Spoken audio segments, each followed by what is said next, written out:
Je m'appelle Ghislain,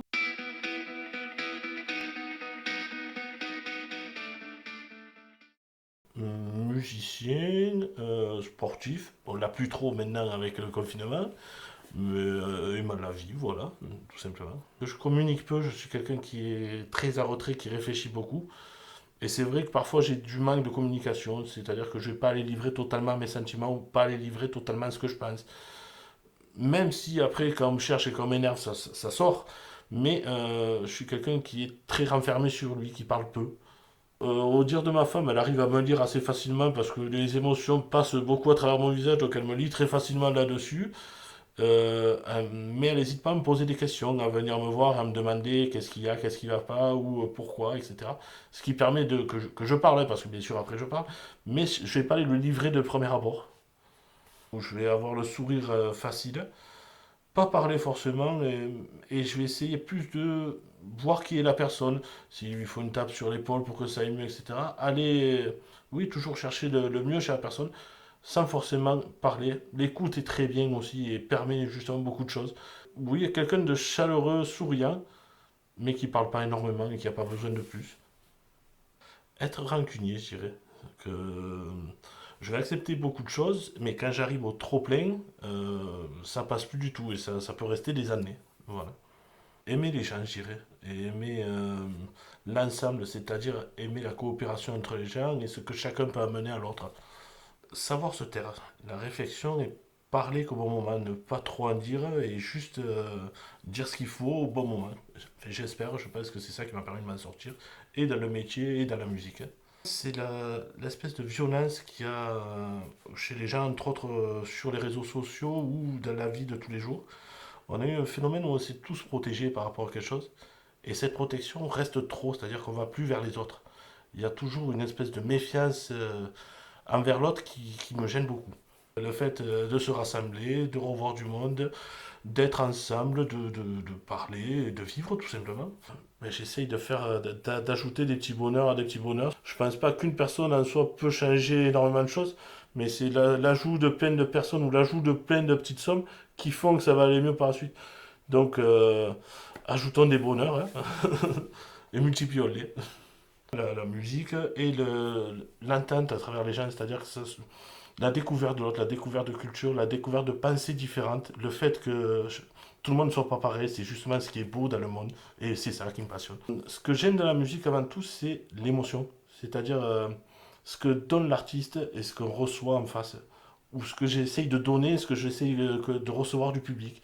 C'est-à-dire c'est ce partage. Et c'est pour moi un des points forts de la musique, c'est qu'il permet, peu importe si on ne se comprend pas, peu importe si on ne parle pas la même langue, rien qu'avec une guitare ou avec juste un chant, deux accords, ça permet de se comprendre. Et c'est justement ce partage-là qui me plaît énormément.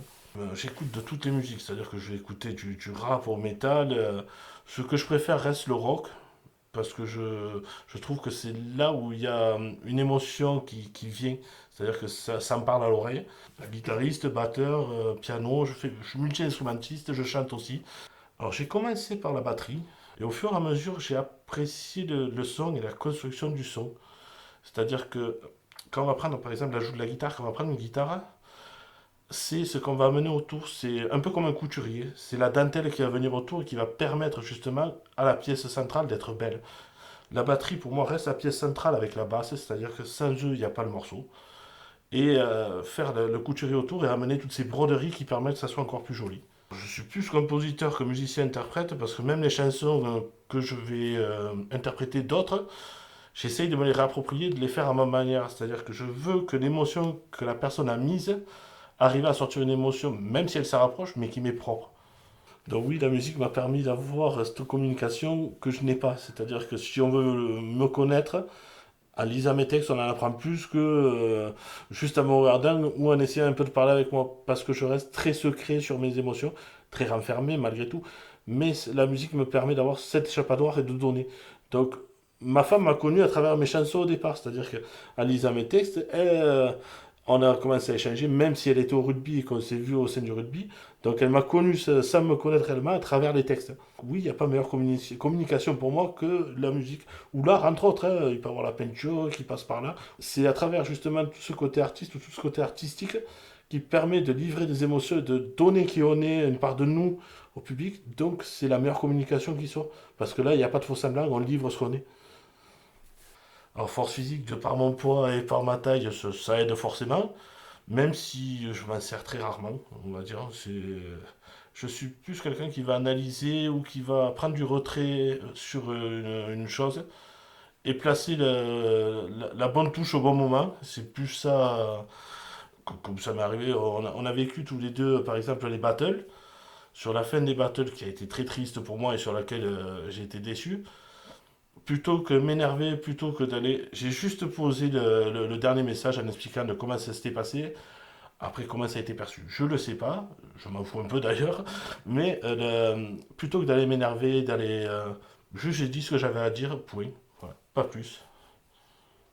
Celui de voir l'avenir, ça serait beau, ça permettrait justement d'anticiper tous les malheurs, toutes les choses, et permettre justement que le monde soit mieux et soit plus heureux. J'essaie d'anticiper beaucoup de choses déjà, mais le fait d'anticiper, d'avoir toute la construction de ce qu'on va mettre en place pour prendre le malheur moins violemment, permet d'aller mieux pour moi. C'est-à-dire que c'est une construction qui se fait étape par étape avec il va se passer ça, donc s'il se passe ça, ça va engendrer ça, ça va engendrer ça. Et ça permet justement d'éviter le négatif au plus possible. D'un acte qui se passe, je vais essayer de réfléchir de tout l'arbre des possibles qu'il y a là-dessus et essayer de mener ma barque le mieux possible pour que ça aille dans la direction à peu près souhaitée et que ça soit que ça se passe le mieux possible, oui, voilà. L'humain, qu'on oublie en ce moment, en le laissant enfermé, et justement le fait que on soit plus réellement humain, c'est-à-dire qu'on est tous centrés sur nous-mêmes. Le virus fait qu'on ne peut pas faire autrement, hein, mais et qui ne permettent pas l'ouverture. Et pour moi, l'humain se crée avec l'ouverture aux autres. Et avec les autres, c'est l'enrichissement de chacun qui permet de créer quelque chose de mieux. Pour moi, la liberté, c'est la vie de chacun pour moi, c'est un des principes que chacun doit avoir. C'est-à-dire que ça permet la liberté d'apprendre, la liberté de vivre, la liberté. Il y avait une personne mexicaine qui a le même nom que moi, qui s'appelle Emiliano Zapata, qui disait je préfère mourir à genoux que pas vivre debout. Et justement, c'est ça que je trouve dans cette liberté-là, c'est-à-dire qu'il avait le choix de pouvoir faire ce qu'il voulait, même si c'était pas ce qui convenait, mais il avait cette liberté-là d'aller voir, de pouvoir faire et de pouvoir envisager la vie comme elle lui veut, comme lui la voulait, sans forcément faire du mal aux autres, etc. Mais pouvoir avoir cette envie de vivre, quoi, tout simplement. La sincérité, je crois. C'est-à-dire que, mais pas forcément dans le mot ou un regard, une façon d'être sincère. C'est-à-dire que j'aime pas les personnes qui fuient, j'aime pas les personnes. J'aime les personnes, même si elles ne disent pas, mais qui sont là et qui sont vraies. Nelson Mandela avait dit je ne perds jamais. Soit j'apprends, soit je réussis. Et c'est une des phrases qui a dirigé ma vie dans beaucoup de choses.